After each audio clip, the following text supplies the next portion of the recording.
وَلَقَدْ آتَيْنَا دَاوُودَ وَسُلَيْمَانَ عِلْمًا۔ اب یہاں حضرت داؤد حضرت سلیمان کا تذکرہ ہے۔ وَقَالَ الْحَمْدُ لِلَّهِ الَّذِي فَضَّلَنَا عَلَى كَثِيرٍ مِّنْ عِبَادِهِ الْمُؤْمِنِينَ، اور ان دونوں نے کہا کہ کل شکر ہے اور کل تعریف اللہ کے لیے ہے جس نے ہمیں اپنے بہت سے مومن بندوں پر فضیلت بخشی، ہمیں ایک مقام عطا کیا ہے، ہمیں ایک مرتبہ عطا کیا ہے، اس کے بندے جو صاحب ایمان ہیں ان میں اس نے ہمیں ایک رتبہ دیا ہے، تو اس کے لیے حمد ہے، اس کے لیے شکر ہے۔ وَوَرِثَ سُلَيْمَانُ دَاوُودَ، اور وارث ہوا سلیمان داؤد کا علیہ الصلاۃ والسلام۔ وَقَالَ يَا أَيُّهَا النَّاسُ، اور انہوں نے کہا حضرت سلیمان نے، لوگو عُلِّمْنَا مَنطِقَ الطَّيْرِ، ہمیں سکھا دی گئی ہے جانوروں کی بولیاں، خاص طور پر پرندوں کی بولیاں ہمیں سکھا دی گئی ہیں۔ وَأُوتِينَا مِن كُلِّ شَيْءٍ، اور ہمیں اللہ تعالیٰ کی طرف سے ہر شے عطا کر دی گئی ہے۔ إِنَّ هَذَا لَهُوَ الْفَضْلُ الْمُبِينُ، یہ اللہ تعالیٰ کی طرف سے عطا کردہ بہت بڑا فضل ہے، بالکل روشن اور واضح۔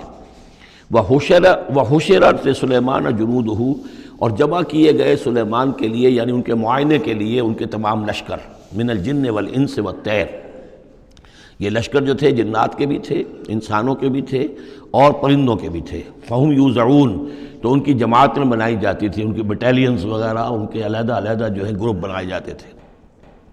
حتیٰ اذا اتوا علی وادی النمل، تو یہ کہیں نکلے ہیں اپنے لشکر کو لے کر، جب ان کا آنا ہوا، پہنچنا ہوا ایک وادی پر کہ جہاں چیونٹیوں کی رہائش تھی، یعنی بہت سے بل تھے اور چیونٹیاں جو ہیں اس وادی میں کثرت سے تھیں۔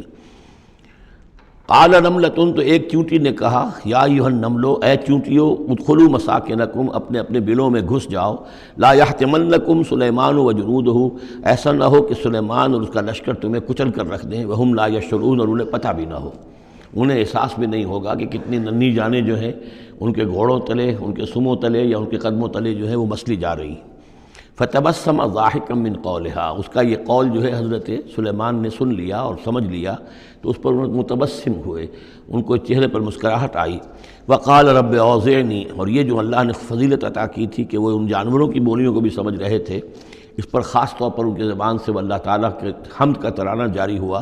وقال رب اوزعنی ان اشکر نعمتک التی انعمت علی وعلی والدی، اس نے کہا پروردگار مجھے اس کی توفیق دے کہ میں تیرا شکر، تیری اس نعمت کا شکر اور حق ادا کر سکوں کہ جو تو نے مجھ پر فرمائی ہے اور میرے والدین پر فرمائی۔ وَأَنْ أَعْمَلَ صَالِحًا تَرْضَاهُ، اور یہ کہ میں عمل کروں اچھے جن سے تو راضی ہو۔ وَأَدْخِلْنِي بِرَحْمَتِكَ فِي عِبَادِكَ الصَّالِحِينَ، اور مجھے داخل کیجو اپنی رحمت سے اپنے نیک بندوں میں۔